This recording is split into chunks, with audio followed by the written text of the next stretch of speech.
Problem వచ్చింది, ఎందుకు వచ్చారు, అవి మీరు చెప్పచ్చు. చెప్పండి సార్. నేను విజయనగరం జిల్లా అండి, నిర్మల మండలం సార్పల్లి గ్రామస్తుడిని. నేను రిటైర్డ్ హై స్కూలు హెడ్ మాస్టర్ని. తర్వాత నేను ప్రైవేటు మెడికల్ ప్రాక్టీషనర్గా ఉన్నాను. 40 years చేసి ఉన్నాను. నాకు ఈ ఫిస్టులా అనే సమస్య వచ్చిందండి. ఈ ఫిస్టులా సమస్యకి నేను విజయనగరంలో ఒక పెద్ద హాస్పిటల్లో డాక్టర్ తిరుమల ప్రసాద్ గారి దగ్గర ఆపరేషన్ చేయించుకుంటే తగ్గిపోతుందని 2-3 మాసాల్లో చెప్పారు ఆయన, కానీ తగ్గలేదు. అట్లాగా 9 మాసాలు వెయిట్ చేశాను. చాలా రకరకాల యాంటీబయాటిక్స్ అన్నీ వాడిపించారు. ఎన్నో ఆయింట్మెంట్స్ అవన్నీ అప్లై చేశారు, తగ్గలేదు. ఈ లోపల వైజాగ్లో ఉన్న మా అల్లుడు గారు తను ఎవరి దగ్గర తెలుసుకొని ఇక్కడ హైదరాబాద్లో ఈతం అనే హాస్పిటల్లో నిజామాబాద్ దగ్గర జేఎన్టీ మెట్రో దగ్గర ఉందండి, ట్రీట్మెంట్ చేసుకుంటే తగ్గొచ్చేమో, చారసూత్ర అనే విధానంలో చేస్తున్నారు ఆయుర్వేదిక్ అని ఆయన సలహా ఇచ్చారు. నేను మరి వెనుక చూడకుండా వచ్చి నిజామాబాద్లో ఉన్న ఈ జేఎన్టీ మెట్రో స్టేషన్ దగ్గర ఉన్న ఈతం దగ్గర డాక్టర్ ఎండిపి రాజుగారి ఆధ్వర్యంలో ఒక 5-6 ఆయుర్వేదిక్ డాక్టర్స్ ఇక్కడ పనిచేస్తున్నారు. చాలా సోఫిస్టికేటెడ్గా ఉంది hospital. As per my experience ఆయన చూడగానే చెప్పారు, మీకు చారసూత్ర విధానంలో ట్రీట్మెంట్ ఇస్తామండి, తగ్గుతుంది అని అన్నారు. ఏమైతే ఏమని అంతకుముందు ఇన్ని దగ్గర ట్రీట్మెంట్ తీసుకున్న వారి మాటలు కూడా విన్నాను కాబట్టి నమ్మకంతో ఆయన ఎన్ని పర్యాలు అంటే అన్ని పర్యాలు వచ్చాను. చాలా హుందాగా, చాలా చక్కగా, నొప్పి అనేది ఏమాత్రం లేకుండా మరి ఏ చర్యలు తీసుకున్నారో, ఏ జాగ్రత్తలు తీసుకున్నారో కొన్ని నాకు ట్రీట్మెంట్ చేశారండి.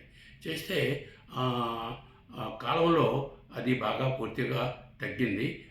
తర్వాత ఇంటికి వెళ్ళిన తర్వాత ఈ మాత్రలు వాడండి, ఈ టానిక్ వాడండి అని చెప్పారు.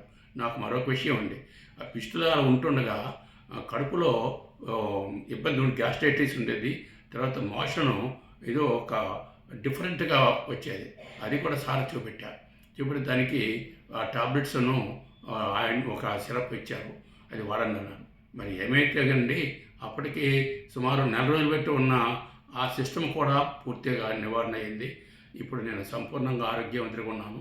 నాకు ఇప్పుడు 74 పూర్తి అయిపోయి 75 కూడా పూర్తి కావస్తుందండి. ఆరోగ్యంగా ఉన్నాను. వైద్యం అద్వితీయంగా చేసే సంకల్ప సిద్ధి సత్తా వారి దగ్గర ఉందని నేను మనస్ఫూర్తిగా నమ్ముతున్నానండి. ఈ హితం అనే ఈ ఆయుర్వేదిక్ ఈ రెక్టల్లో ఆసుపత్రి మాత్రం చాలా ప్రాముఖ్యంగా ఉందని మీకు అందరికీ నేను మనం చేస్తూ ఉన్నాను. సో మీకు క్షారసూత్ర ట్రీట్మెంట్ చేయించుకున్నారు, దానికి ముందేమో సర్జరీ చేయించుకుని వచ్చారు. సో మీకు క్షారసూత్ర ట్రీట్మెంట్ ఎట్లా అనిపించింది దాంతో పోలిస్తే, సర్జరీతో పోలిస్తే? సర్జరీకి అసలు ఆ సర్జరీ అనేది నా దృష్టిలో అది పనికిరాదండి. ఎందుకంటే అది ఎవరికో నయంగా అయితే అవ్వచ్చేమో, నేను పూర్తిగా దాన్ని తిరస్కరించలేను. కానీ ఆ సర్జరీ వల్ల మాత్రం నాకు ఏమీ మెరుగవ్వలేదండి.